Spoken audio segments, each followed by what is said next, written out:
All right, B. So I want to know, if you were gone today, what is the one thing or the one lesson that you want your son Andrew to take with him and carry with him for the rest of his life? You know what? If I was poof gone today, He said it anyways. Lauren, you got your wish. So those of you watching and listening to this right now, Lauren, who's sitting off camera, she's like, hey, Leighton, if you can tee it up, like if B was poof gone, what would he want Andrew to carry with him moving forward? And Leighton's like, I'm not using poof gone. So I thought it'd be a great way to drop that. But if I was poof gone, if I, God forbid, got run over by a truck today, the thing that I would want my son Andrew to carry with him, and this goes for my daughter as well, is to say yes to the adventure. Like, life is an adventure. Say yes to the adventure. And the adventure might be, I'm going to go help a friend change a tire because they got a flat tire. The adventure might be, I'm going to take the path least traveled. The adventure might be, I'm going to quit my safe job and go do this thing that I've been meaning to do and wanting to do, that I've been called to do, that I feel like I have a duty to do. And in fact, when Andrew turned 18, I hand wrote him a letter, and the message in that letter, it started off with, son, I want you to say yes to the adventure. And it ended with, I want you to say yes to life's adventures. Because life is a journey. It's an adventure. It's an experience. And if you want to grow old and have stories to tell and experiences to share and wisdom to bestow onto others, it's not just a matter of age, because someone who gets old but has played it safe has no wisdom, has no stories. They're like, yeah, I worked at Walmart for 40 years and retired. And I guess nothing wrong with working at Walmart and retiring if that's your shit. But I think my son and daughter and me and you and everyone in here, they're meant for more.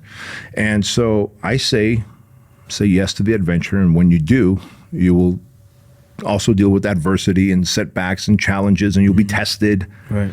And it is in the testing that a man or a woman discovers their highest self. Hey guys, quick interruption to the Bedros Keuilian Show. I want to tell you about the newly reformulated TruLean Wellness Shot. Now, I wanted to create a supplement that was zero compromise, that would boost your immune system, fight off inflammation in your gut, joint, and body, so that you can keep getting after your goals and dreams in life. And now the new reformulated TruLean Wellness Shot is boosted with electrolytes to help keep you hydrated as well. TruLean Wellness Shots are packed with these amazing ingredients: vitamin C, vitamin D, B12, zinc, turmeric, echinacea, ginger, astragalus, and now with electrolytes to help keep you hydrated. And if you're anything like me, then you're going to want to get these TruLean Wellness Shots, because you want to stay healthy, hydrated, and inflammation-free, so that you can keep chasing your goals and dreams in life. Now, just like the Godfather Don Corleone, I'm going to make you an offer that you can't refuse. When you go to TruLean.com and use my name, Bedros, during checkout, and you join the TruLean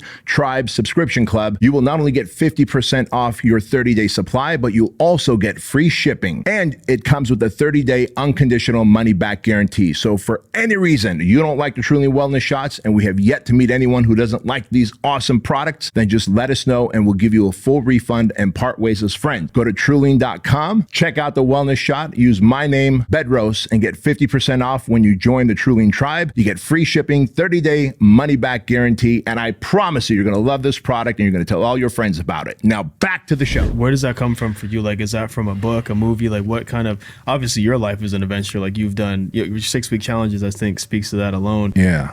But what makes that so important, to you that he gets? Well, because my mom and dad brought us to the United States from Armenia, right? We escaped communism, me and my family.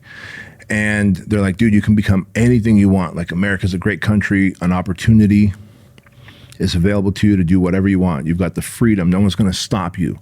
But then they were like, hey, go get a safe job, right? You can continue to working at Disneyland, or you can just take over dad's tailor shop, or go become a smog technician, which I did. I got smog tech certified, which I shared on the last episode we dropped.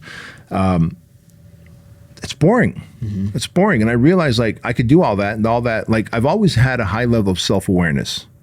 And I was like, if I do that and I fast forward 40 years, how does my life look? And I was like, pretty damn boring. Safe, but boring.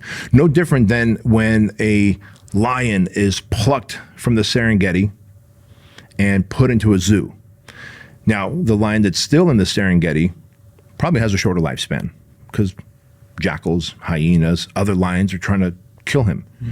He's going to have to fight off a buffalo, a fucking gazelle, and all this shit. And if he wants to eat, he's going to have to go to war every day to eat. It's not guaranteed, yeah. It's not guaranteed. So he might have a shorter lifespan, but he's doing what a lion's supposed to do. He's hunting, he's stalking, he's growling, he's planning, he's seeking that adventure. And then the one that got plucked out of the Serengeti and put into the zoo, 3 times a day, they're putting fresh meat in front of him. But we've all gone to the zoo, we've seen the lion, it just lays there. Just with sad eyes, like dead eyes. Like if a lion could be depressed, I've seen depressed lions at a zoo because they're not supposed to be behind plexiglass for us to look at. They're supposed to be out there hunting, running, scaring the fuck out of other animals because they're the king of the jungle, goddammit, right? And so I realized very quickly that I could play the safe life, but it would be boring and it would be the equivalent of slow suicide, a slow death. Or I could figure out what adventures lay ahead. Yeah. Like, you know, and when I started having those epiphanies, I was working at Disneyland. So I was in my late teens, early 20s. So 19, 20, 21. And I was like, I could probably work here forever. Like, in fact, Disneyland calls them lifers, like the ones that are there for life. You get health benefits, stock options, pretty competitive pay because you're part of a union. You know, whether you're in my case, I was in restaurants. And so we were part of the hotels, restaurant union. But, you know, for being an employee, you get paid pretty damn well with health benefits included and stock options, and you get to Disney passes and all this shit. However, it's going to be a pretty boring life when I fast forwarded to the end. And there was no story to tell. There was no journey to talk about. There was no experiences to be had that were like, hey, can you believe this actually happened to me? Right? Whereas the life I have now, from tearing my bicep during a 6-week challenge to jacking up my knee during this particular 6-week challenge with jiu-jitsu, to almost drowning in the ocean with the surfing 6-week challenge, being 242 pounds and running a marathon, training for and running a marathon, because I was like, I'm not going to lose any of this muscle. I'm going to hold on to all my muscle and run a marathon at the same time. It was the most fucking painful thing I did. People were running by me and going, you're a big muscular dude. You shouldn't be running a marathon. I'm like, but I am anyway. I'm like the bumblebee. Like I think they say like the bumblebee, according to science, like his body, the bumblebee's body is so big and the wings are so tiny, according to science, like it's not supposed to be able to fly. But I was like, fuck it. This bumblebee's going to run a marathon. You know what I mean? Like I should have probably lost, when I think about it, maybe 40 pounds, right?